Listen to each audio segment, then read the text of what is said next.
E aí, pessoal, tudo bem com vocês? Eu espero que vocês estejam maravilhosamente bem e hoje eu lhes trago mais uma partida que o Magnus Carlsen abre com uma abertura horrorosa. Ele joga no primeiro lance cavalo na casa de H3, desenvolvendo o cavalo para o canto do tabuleiro, não controlando o centro, né?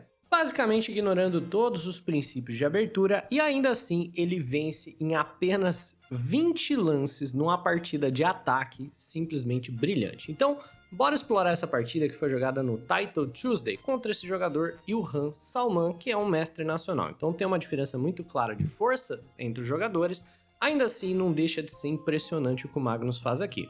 O Ilhan joga peão na casa de G6, ele não ocupa o centro de maneira imediata, apenas vai desenvolver, fianquetando o bispo numa boa, fazer o roque e jogar tranquilo. Então Magnus joga peão na casa de E4, colocando um peão no centro do tabuleiro. Temos bispo em G7, cavalo em C3 aqui por parte do Magnus, desenvolvendo e controlando bastante a casa de D5. O jogador de pretas então joga peão na casa de C6, preparando o D5 como se fosse um sistema defensivo Caro-Kann, e o Magnus joga para parar o lance D5 com o bispo na casa de C4. Agora ele tem uma, duas, três peças controlando essa casa. E por incrível que pareça, parece que o Magnus já igualizou, já se safou com esse lance horrível, né? Cavalo na casa de H3. Porque já que o jogador de pretas não ocupou o centro no primeiro lance, nem com E5, nem com D5, agora o Magnus consegue controlar o centro e ele impede que o jogador de pretas o faça, né? Jogando o peão na casa de D5. E essa posição específica é uma posição que demonstra brilhantemente a diferença de força que nós temos entre os seres humanos e os computadores, né? O computador diz que as pretas estão muito melhores nessa posição e ele afirma que o lance que o Salman jogou, que foi o lance D6, já que não dá para jogar D5, é um desperdício aqui de oportunidade, porque o que ele deveria mesmo ter jogado é o lance peão na casa de D5 de qualquer maneira, porque ele está argumentando que cavalo em H3 foi um lance tão ruim por conta da ameaça de bispo toma cavalo, dobrando peões aqui por parte do Magnus, né? E o bispo em C4 foi um erro, porque agora o D5 vem com tempo. Por mais que o jogador de brancas ganhe um peão nessa sequência, peão toma, ele não tem tempo de reagir à ameaça de bispo toma cavalo. Então depois de bispo por H3, você tem que tomar de volta. E o computador, além de tudo, né, já sabe que vai perder esse peão se tomar de volta, ele simplesmente desenvolve com o cavalo em H6, que é curioso para não fechar o bispo, gambitando o peão de C, e depois ele faz o roque, né?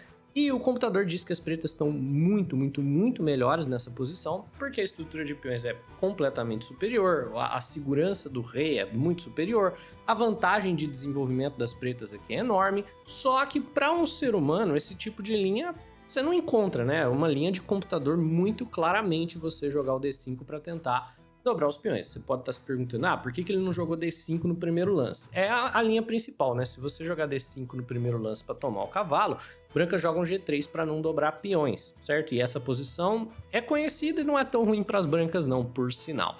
Mas na partida mesmo nós temos D6 aqui por parte do Ilhan, e quando existe uma ameaça de bispo toma cavalo, cavalo em G5, e de repente se você chutar o cavalo, né, tem cavalo por F7, aqui é aquele duplo do ataque fegatelo ameaçando a dama e a torre.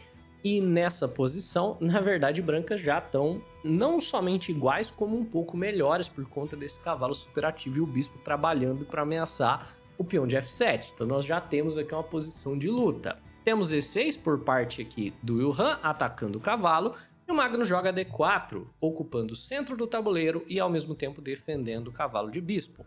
Agora sim, que tem o E6, que tem o C6, vem o peão na casa de D5, montando a pirâmide de peões do sistema defensivo Caro-Kann, ameaçando o bispo da casa de C4, e o Magnus simplesmente volta o bispo para a casa de B3. Aqui, pretas decidem por capturar o peão da casa de E4, e o Magnus tem uma chance de trazer o cavalo de volta. E provavelmente é o melhor lance aqui por parte das brancas. Mas por incrível que pareça, né, o Magnus deixa esse cavalo na casa de G5 e toma com o cavalo de C3. E aqui você já deve estar imaginando o que vai acontecer com esse cavalo de G5. Você aí que já viu algumas partidas clássicas aí da defesa Caro-Kann, já conhece essa estruturazinha de peões, já sabe para onde esse cavalo quer ir, né?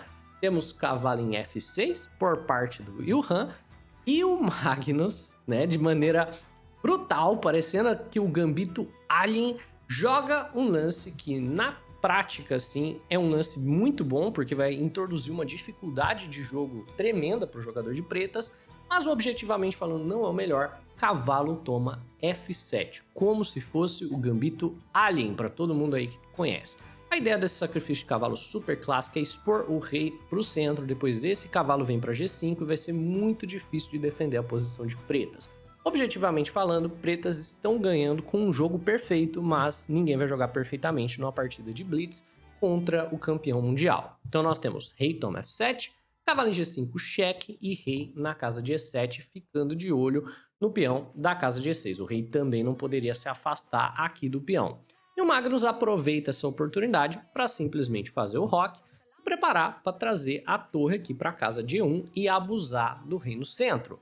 Vem peão em H6 chutando o cavalo e é claro, né, o Magnus não vai perder a oportunidade de sacrificar a segunda peça menor, cavalo toma E6. Claro, ele poderia ter simplesmente voltado para F3, mas que graça tem isso? Cavalo por E6 vai gerar, é claro, depois da retomada, uma cravada muito chata na coluna E, que vai ser dificílima de segurar. Então, depois de bispo toma E6, torre em E1, cravando o bispo e ameaçando ganhar aqui a peça.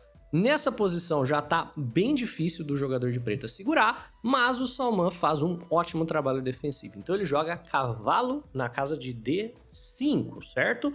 Coloca um cavalo no meio do caminho, alivia a pressão em cima do bispo, que continua cravado, e aqui a gente vai para o princípio geral, que é você botar pressão na peça cravada. O Magnus joga dama em G4, ao mesmo tempo ameaçando o bispo e também ameaçando o peão da casa de G6, e a posição tá bem difícil para as pretas. Aqui, o Ilhan Salman segue com os lances mais precisos da posição, e ele joga o único lance que segura tudo, dama na casa de G8. Se você estava esperando um lance como dama em D6, um lance como dama em D7, essas são versões inferiores, porque dama por G6 vem com muita força, ameaçando o bispo de G7. Aqui, dama em G8 é bem melhor, porque se o Magnus optar pela captura do peão da casa de G6, por exemplo, esse bispo sai para a casa de F6, forçando basicamente trocas, né? E basicamente acaba o ataque das brancas, enquanto a dama tá na cara do rei. Se você não trocar damas, quem tá sendo atacado é você, e você sacrificou duas peças menores para esse ataque. Então você não pode trocar peça, senão você vai simplesmente perder. Por consequência, o Magnus, né, vai tentando gerar problemas para o seu adversário. C4 chutando o cavalo daqui. Agora o cavalo tem que ir para a casa de F6, né? Ele quer ficar perto do rei do jogador de negras. E agora sim, dama toma G6, porque não tem bispo na casa de F6, punindo aqui a captura do peão. E nessa posição, nós temos apenas um lance para o jogador de pretas, que é o lance defensivo que acaba dando uma vantagem decisiva para as pretas. Se o jogador de pretas joga rei na casa de D8, ele sai da cravada da coluna E, ao mesmo tempo tá tudo bem defendido por aqui, e basicamente o jogador de brancas tem muita dificuldade de seguir o ataque. A gente pode jogar D5 para tentar expor o rei de alguma maneira, mas realmente o ataque parece que morreu. É um lance bem difícil de jogar, né? Rei na casa de D8, depois você pode jogar dama em F7 tentando trocar damas, e o Ilhan poderia ter ganhado do Magnus Carlsen. Mas, porém, contudo, entretanto, todavia, não é nem pela pressão de tempo, porque ele tinha 2 minutos no relógio, é mais pela dificuldade da posição mesmo.